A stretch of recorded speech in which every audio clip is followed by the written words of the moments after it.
Monsieur le président, monsieur le ministre, mes chers collègues, à mon tour de remercier les auteurs de cette proposition de résolution qui nous permet aujourd'hui de débattre des enjeux très importants que représente notre avenir énergétique.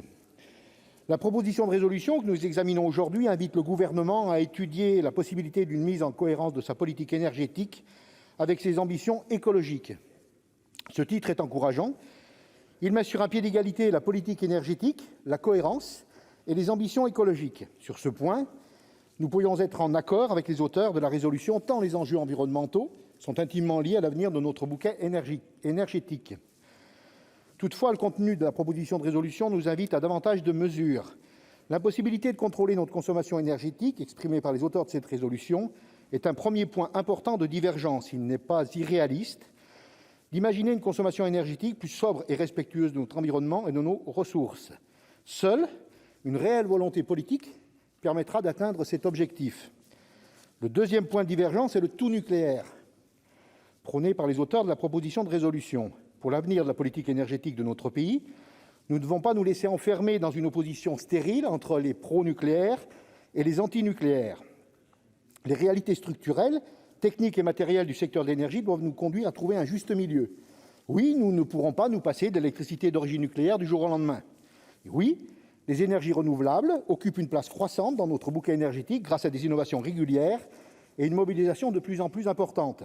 Face à ces enjeux, le Gouvernement fait preuve d'une impréparation et d'une inaction inquiétantes. En début d'année, le débat sur le risque de blackout énergétique nous avait permis d'exprimer nos opinions respectives sur la stratégie énergétique de notre pays. Nous avions notamment souligné les retards pris pour l'entretien des centrales nucléaires.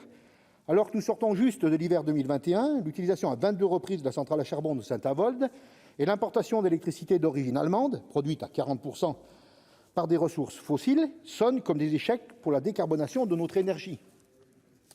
Afin de mettre en cohérence la politique énergétique de notre pays avec les ambitions environnementales fixées par les accords de Paris, seule une véritable planification de la transition écologique permettra de programmer sur le long terme la décarbonation de nos modes de production et la transformation de nos modes de consommation.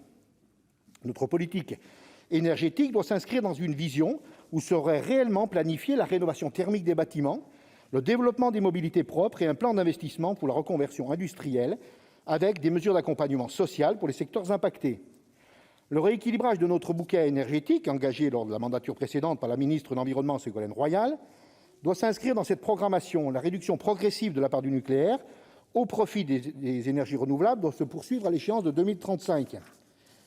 La construction de l'EPR de Flamanville sonne comme un véritable échec avec ses multiples retards et ses surcoûts. Elle pointe la défaillance de l'État actionnaire qui préfère optimiser ses participations financières au détriment du pilotage sur le long terme de l'outil industriel. En matière d'énergie renouvelable, les estimations réalisées par RTE sont encourageantes. Les énergies renouvelables ont participé à près de 30% de la consommation d'électricité en France métropolitaine pour l'année 2020. L'éolien est même devenu la troisième source de production d'électricité. Ce contexte implique que le gouvernement et la représentation nationale doivent disposer d'une vraie capacité à mettre en œuvre une politique énergétique maîtrisée et souveraine.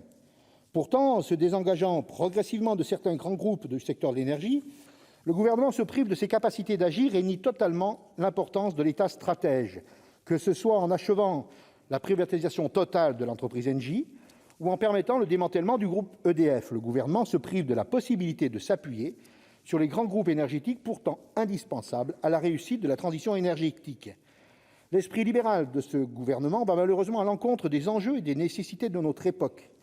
La question d'un véritable service public de l'énergie mérite d'être posée et ne doit pas être balayée d'un revers de main. Sur un secteur aussi stratégique que l'énergie, les décisions que nous prenons aujourd'hui se répercuteront sur les générations de demain.